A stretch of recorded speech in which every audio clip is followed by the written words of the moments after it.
ফিরে এলাম বিরতির পর। প্রতিবেশীদের সঙ্গে বিবাদে জড়ালেন হাসিন জওয়ান, জায়গা নিয়ে গন্ডগোলের ছবি ভাইরাল। বীরভূমের সিউড়ির ৫ নম্বর ওয়ার্ডের ঘটনা। হাসিনের অভিযোগ, নাম জড়ালো স্থানীয় কাউন্সিলরের স্বামী। স্থানীয় কাউন্সিলরের স্বামী কাজী ফরজুদ্দিন। সিউড়ি থানায় অভিযোগ দায়ের দুপক্ষেরই। হাসিনের বিরুদ্ধে হুমকির অভিযোগ প্রতিবেশীদের।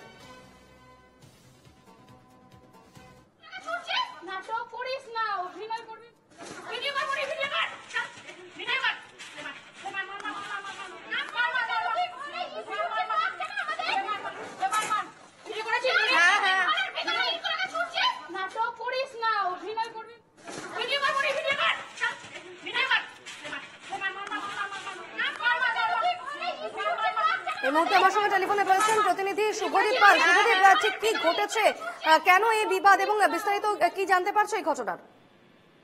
দেখো, তোমার জানিয়ে রাখি দীপর্ণা, যে ভারতীয় ক্রিকেট দলের যে ক্রিকেটার মোহাম্মদ শামির প্রাক্তন স্ত্রী হচ্ছেন এই হাসিন জাহান। তিনি কিন্তু সিউড়ির ৫ নম্বর ওয়ার্ডের বাসিন্দা এবং যেটা জানা যাচ্ছে যে তার একটি নতুন বাড়ির কাজ চলছে এবং তার পার্শ্ববর্তী একটি বাড়ির সাথে কিন্তু প্রতিবেশী তার জায়গা নিয়ে একটি বিবাদ চলছে এবং সেই বিবাদ কিন্তু ইতিমধ্যে কোর্টের আদালতের মামলাধীন হয়ে আছে এবং সেই প্রেক্ষিতে কিন্তু সেখানে একটি ইনজাংশনও জারি করা হয়েছে যাতে সেখানে কোনো কাজ না করা হয়।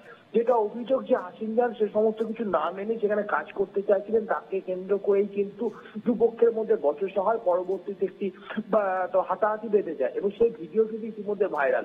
ঘটনার প্রেক্ষিতে ইতিমধ্যেই কিন্তু দুপক্ষ সিউড়ি থানায় লিখিত অভিযোগ দায়ের করেছে। দীপর্ণা, বেশ, খবরে নজর রেখো।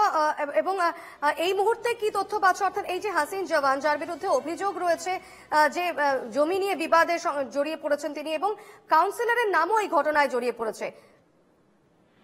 একদমই, তোমাকে যেটা জানানো আছে যে ৫ নম্বর ওয়ার্ডে যেখানে তিনি বাড়ি করছেন ঠিক তার পাশে একটি প্রতিবেশী বাড়ির সাথে তার জায়গা নিয়ে একটি বিবাদ রয়েছে এবং অভিযোগ যে তার প্রেক্ষিতে কিন্তু তুমি ইতিমধ্যে একটি ইনজাংশন রয়েছে, অর্থাৎ ওই জায়গায় কোনো পক্ষ কোনো কাজ করতে পারবে না।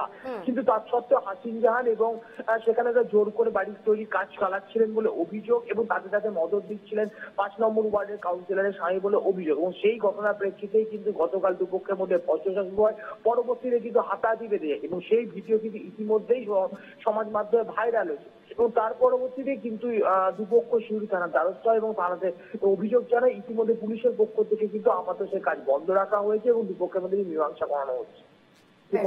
বেশ, খবরের আপডেটে নজর থাকবে। ধন্যবাদ শুভদীপ। নাটক করিস না, অভিনয় করবি।